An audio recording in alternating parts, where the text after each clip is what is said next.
with another video. The NFL darkest conspiracy with Jon Gruden's only Super Bowl win rigged.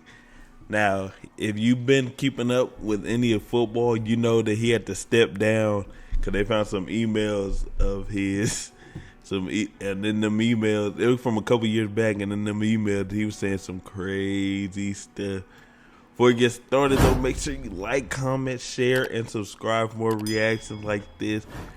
Comment what you want me to react to next, because we do a lot of basketball, but I'll do pretty much any sport as long as you comment it. So, without further ado, let's get started. Jon Gruden gone as head coach of the Las Vegas Raiders. Resigning last night after years of emails laced with racist, misogynistic, homophobic comments. Gruden denounces the drafting of a gay player and calls for the firing of players who protest the national anthem. He deserves to be shamed, and that's exactly what has happened to him. There's a lot of people that might have dirt that don't want their dirt dug He up. frequently used misogynistic and anti-gay language in numerous emails before he was hired as coach of the Raiders. I love the Raiders and do not want to be a distraction. Thank you to all the players, coaches, staff, and fans of Raider Nation. I'm sorry, I never meant to hurt anyone.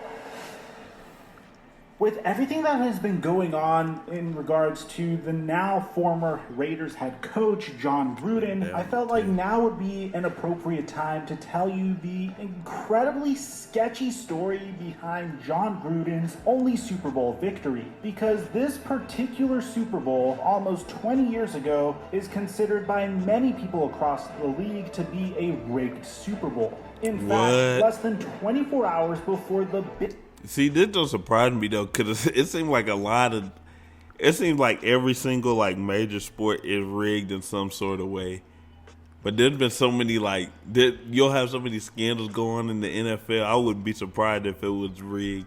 Biggest game in the world, one of the most important starters, a key player in the football game, the center, went missing. So what's going on, guys? Your boy Mike here, and today we're going to be discussing Super Bowl 37, the only Super Bowl I know this that finna be Jon interesting. Gruden has ever won in his career. Despite this, Jon Gruden has actually been recently removed from the Tampa Bay Buccaneers Ring of Honor. And if you think that's controversial, wait until you hear about how he won this Super Bowl. Really quick before we get to the content, do me a favor and sack the like button for the YouTube algorithm. This video is probably going to get demonetized due to the fact that Jon Gruden is practically being scrubbed from the internet right now, so leaving a like goes a long way to make sure my channel remains in good standing. And now that we get all that out of the way, Burke. Oh well, we still finna react to it though.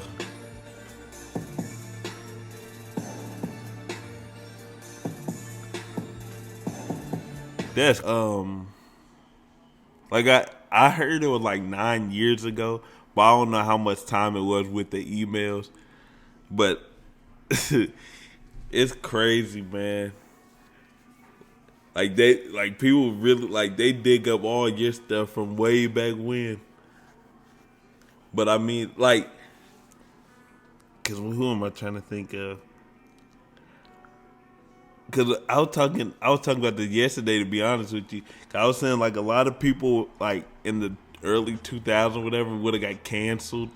In today's today and age, I was saying Eminem, when he first came out, when Slim Shady came out, he couldn't come out. He couldn't say the same stuff he was saying today, cause he would have got canceled for sure. Mic check 1 2 1 2. Super Bowl 37 was also nicknamed the Pirate Bowl or the Gruden Bowl, which was held on January 26, 2003. The Oakland Raiders were tasked with attempting to defeat their old head coach Jon Gruden, who had served in that capacity from 1998 to 2001. However, as a result of a trade, Jon Gruden became the Tampa Bay Buccaneers' new head coach and had propelled the Buccaneers to the big game after a 12-4 regular season record in his first year as the Tampa Bay Buccaneers head coach. The Oakland Raiders head coach was the offensive coordinator under Jon Gruden in Oakland from 1998 to 2001. He just started, and this already sounds sketchy. He said everybody got ties to Jon Gruden. He probably telling them, hey, you do this. He probably bribed him some money. To draw a good parallel for you in regards to the perception of Jon Gruden during that time in the NFL, think of Sean McVay. in the terms that Jon Gruden was young, charismatic, and his offenses have always been remarkable. For the Tampa Bay Buccaneers, it was a way to erase the lovable losers title from next to their name and replace it with world champions. Although Gruden was known for prolific offenses, Tampa Bay's scoring attack wasn't spectacular in Gruden's first year. The team became winners mostly thanks to the defense built around the likes of Warren Sapp, Derek Brooks, Rondé Barber, and John Lynch. Tampa Bay became the first team to lead the league in total defense, points allowed, and interceptions since the Chicago Bears did it in 1985. 85 Bears is against cold. the Tampa Bay Buccaneers defense were held to a 49.4 passer rating, and during that regular season, they picked off those signal callers 31 total times and then 9 times in the NFL playoffs. By holding the San Francisco 49ers to 6 points in the divisional playoffs and only allowing the Philadelphia Eagles a mere 10 points in the NFC Championship, Jon Gruden found himself in the Super Bowl with the task of beating his old team. As for Bill Callahan, in his first season with full control of the Oakland Raiders, began as a 4-4 start. But with that season's NFL MVP Rich Gannon at quarterback, paired with receivers Tim Brown and Jerry Rice, Oakland won 7 out of its 8 final games, finishing with a 11-5 record to top the AFC West division. Against the New York Jets, the Raiders cruised to a 30-10 divisional playoff victory behind Rich Gannon's 283 yards and 2 touchdowns. And in the AFC Championship, there were 283 and 2 touchdowns. Like today, like he will ball and then, but like today, that seems like that's an okay game at best, or at best that would be like an okay game, because they throwing for 400, 500 yards, man.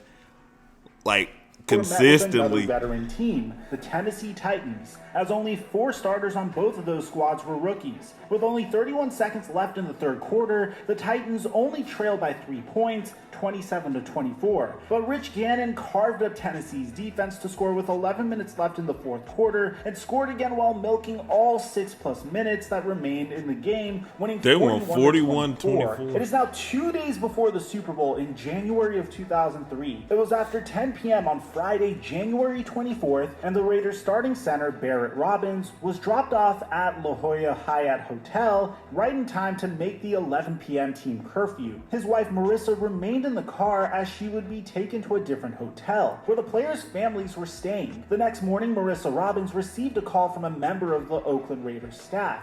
Phone rings in the morning. You know, anytime the phone rings, not normal hours before 8 o'clock, it's not good. And it was Bruce Allen calling me. Bruce Allen, the Raiders executive?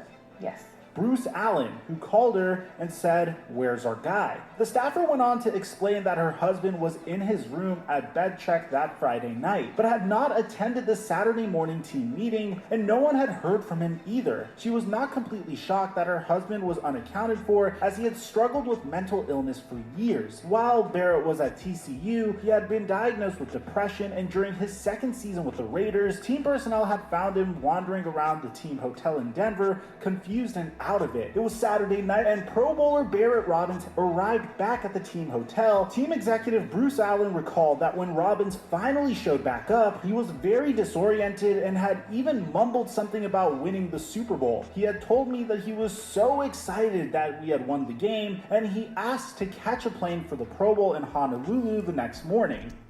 Raiders head coach What? So you will say he thought they already won, even though they haven't played yet? Callahan had already taken Robbins off of the roster once he returned, and immediately banned him from the team hotel. Then, on the morning of the Super Bowl, instead of going through the pregame routine with his team, he was watching television with his wife and their 2 young daughters. His wife then reminded him it was Sunday and asked if he knew where he was supposed to be. Barrett Robbins then answered, "Church?" Thus, just 2 hours before the kickoff of the Super Bowl, he was admitted to a hospital in San Diego, where he remained for several days before going through rehab at the Betty Ford Clinic. His agent released a statement where Robbins apologized for his actions and said he had been diagnosed as bipolar. Robbins later opened up to his wife and Wait, something had to happen though for those Wait, were those pictures like something else, or was that a result like when they took him to the hospital. For several just 2 hours before the kickoff of the Super Bowl, he was admitted to a hospital in San Diego where he remained. So these are from when he was in the hospital? Like when... For several days before going through rehab at the Betty Ford Clinic. His agent released a statement where Robbins apologized for his actions and said he had been diagnosed as bipolar. Robbins later opened up to his wife in various interviews down the road, saying that he was left late that Friday night before the Super Bowl, and he then proceeded to spend the night most of the next day in San Diego and even in Tijuana, Mexico. This man was in Mexico right before the Super Bowl. Skip the Super Bowl to party in Tijuana. Just across the border, partying and engaging with prostitutes because he thought the Raiders had already won the Super Bowl. A Raiders alumni had found him and put him in a car back to the hotel late that evening after What he in had the already world? participated in hours of debauchery. Even though he had a history of mental illness, many believe it may have had to do with Won the Super Bowl. triggering him and that Callahan's actions were to blame. On just the Friday before the Super Bowl, Bill Callahan had changed the game plan from a run-oriented scheme to a pass-heavy attack. It crushed Robbins, who thrived in blocking for the run scheme, who had to change line calls and blocking methods with virtually no notice right before the biggest game of his entire career. Barrett told a Dallas radio station that I was going through a manic episode that lasted more than 2 weeks. When we went to the Super Bowl, I was going through acupuncture, going through a lot of pain. Pain is a big trigger when it comes to bipolar, and that was something I was going through, as well as self-medicating. With their game plan changed, and the fact that Jon Gruden knew the Oakland what's his offense, especially the Is that Mike passing Tomlin? scheme, like the back of his hand, a blowout ensued. Bucs defensive back John Lynch even told his teammates during the game that most of the plays were the ones that Gruden had told them to look out for. Also, the Raiders' audible calling signals, those that Jon Gruden created,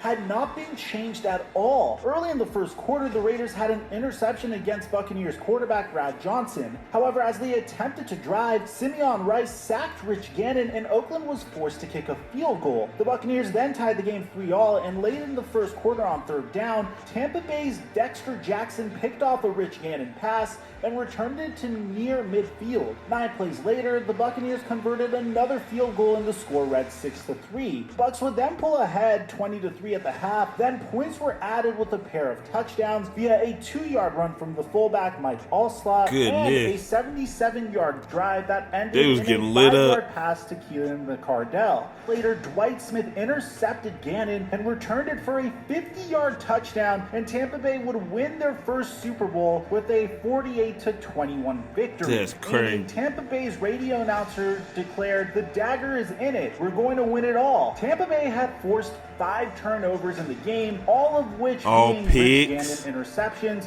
3 that had been pick sixes, and the Buccaneers had 3 pick outrushed the Raiders sixes? 150 yards to 19. Goodness, they had 3 pick. They had Trayvon Diggs on their team with all them picks. That man balling this year, and it make me sick because I do not like the Cowboys. I hate the See, if there's one team I can tell you that I absolutely hate as far as NFL, I cannot stand the Cowboys. I don't even have a favorite team. I like Pat Mahomes. That's probably my favorite player in the NFL. But outside of that, I don't have a team in that. But anytime the Cowboys lose, I'm satisfied. For the loss, at least one player put the blame on Robbins. Offensive lineman Frank Middleton said, "If Barrett Robbins comes back next season, I won't." 10 years later, in 2013, 2 of the Raiders' most notable wide receivers of all time suggested in a very public manner that Oakland's head coach intentionally harmed the Oakland Raiders' chance of winning that Super Bowl. First, Tim Brown, the 9-time Pro Bowler who played for the Oakland Raiders, made some controversial comments on Sirius XM NFL radio that Bill Callahan sabotaged the game. He said that the loss was due to Callahan scrapping the run-heavy attack that was designed to give the Oakland Raiders the advantage on the line in lieu of a scheme that called for throwing the ball more than 60 times. Brown said, "We all called it sabotage because Callahan and Jon Gruden were good friends, and Callahan had a big problem with the Raiders. He hated the Raiders. He only What? because Jon Gruden..." This man hated what? Hold up. He hated the Raiders, you know. He only came because Jon Gruden made him come. Literally walked up the field on us a couple of times during the season when he first got there, the first couple of years. So dog, and he's a Pro Bowl. The Pro Bowler saying this, man. He says that he hated his own team. How you the head coach and you hate your team? That man hate going to work every day. Like, I hate everyone here. That's crazy. But I don't know. Made him come. He literally walked off the field on us a couple of times during the season when he first got there. 4 years prior to that, Brown told ESPN Dallas when asked if the Super Bowl was really rigged by Callahan, saying, "You know, can you really say that? That can be my opinion, but I can't say for a fact that's what his plan was, to sabotage He the Super hated Bowl. the Raiders facts so much. are what they are. That less than 36 hours before the game, we changed our game plan. And we go into that game absolutely knowing that we have no shot. That the only shot That's we had crazy. in Tampa Bay didn't show up. Jerry Rice agreed with his fellow pass catcher's comments on the sketchiness of that Super Bowl loss. Rice, in Even a calling Jerry? appearance on NFL Live in 2013, said that I was very surprised that he waited till the last second. And I think a lot of the players were surprised as well. So in a way, maybe because he didn't... I hate last second everything. It doesn't matter what it is. If something last second, it drives me insane. So I know I would have been mad if I was one of them. If a certain way worked all the way until it got us to the Super Bowl. And once we get there, we scratch every single thing and we do something completely new that we have not done before. Like the Raiders, like Callahan a day decided, before. "Hey, look, maybe we should sabotage just a little bit and let Jon Gruden go out and win this one. After all, I'm only here because of Jon Gruden to begin with." As for the former Raiders running back Charlie Garner, he was quoted saying in an interview with 97.5 The Fanatic, "There may be something to what Mr. Brown has been saying. I really don't know the validity of which Callahan despised the Raiders, but I also know that he didn't want to be there as well." That's John crazy. Ritchie, the Raiders' starting fullback in Super Bowl 37, texted Chris Mortensen agreeing with Brown's thoughts. Ritchie wrote, "I've said it for years. What we practice heavily during the week is not what we ran in that game. It could have been due to Barrett's absence. It was never explained to me." As for Bill Callahan, he wrote in a statement defending himself after the blasting from his former players, saying, "While I fully understand a competitive professional football player's disappointment when a game's outcome doesn't go his team's way, He sounds like he did it. If you respond like that, yeah, he sabotaged y'all. Y'all know he did. While I fully understand a competitive professional football player disappointment. I am shocked, saddened, and outraged by Tim Brown's allegations and Jerry Rice's support of those allegations over the last 24 hours. Callahan said, "To leave no doubt, I categorically and unequivocally deny the sum and substance of their allegations." He As for did it. Robbins, He in a sabotaged. 2012 interview on HBO Real Sports, he said, "I get depressed on Super Bowl Sunday. It's hard for me to watch." On Christmas Eve in 2004, he punched a security guard in a hotel that resulted in him being arrested for battery, trespassing, and public intoxication. In January of 2005, he was shot 3 times in the chest by police during a brawl in Miami Beach, is that and what was that is? subsequently charged with attempted murder. Since 2004, he has been in and out of jail and or rehab, often in a disappearing and reappearing cycle. He was divorced from his wife, but apparently has a good relationship with his daughters. As for present day, he is here and there, and Tim Brown says that his name will come up when people ask him about that Super Bowl. Brown says of Robbins, "A lot of guys thought what Barrett did was unforgivable at the time, but as the years pass, you come to realize that he had serious issues, that not everything was under his control. Everyone knew Barrett was unstable even then, but I think now everybody has a much better understanding of the things he was dealing with. I wish him the best. I haven't talked to him in a long time. He's kind of been a ghost." The latest on Barrett Robbins as of 2020 was at 47 Dang. years old. He was in Miami and had been arrested 3 times in that 1 month alone. Also, the police oftentimes find the former NFL star sleeping outside of a convenience store. Bill Callahan served as the Raiders head coach for that lone season and was fired just days after that Super Bowl loss. He then spent 4 seasons at the That man was ready to get fired. He was ready to get up out of there, man. University of Nebraska as their head coach before jumping back in the NFL with various coordinator roles and is now the offensive line coach for the Cleveland Browns. As for Jon Gruden, well, yeah, we know what happened to him. I haven't seen the email. I kind of want to see the emails, man, because I have not seen them yet, but I heard it's pretty. We already know about his fate. He recently had his name removed. That man got removed from every single thing possible. So it had to be bad. It had to be real bad if they took him off of every. They didn't want Madden. He not even. I mean, Madden. Is he like a? Does he talk? If you took him off of that just because he's on the sideline, it had to be something awful. Dug up on him.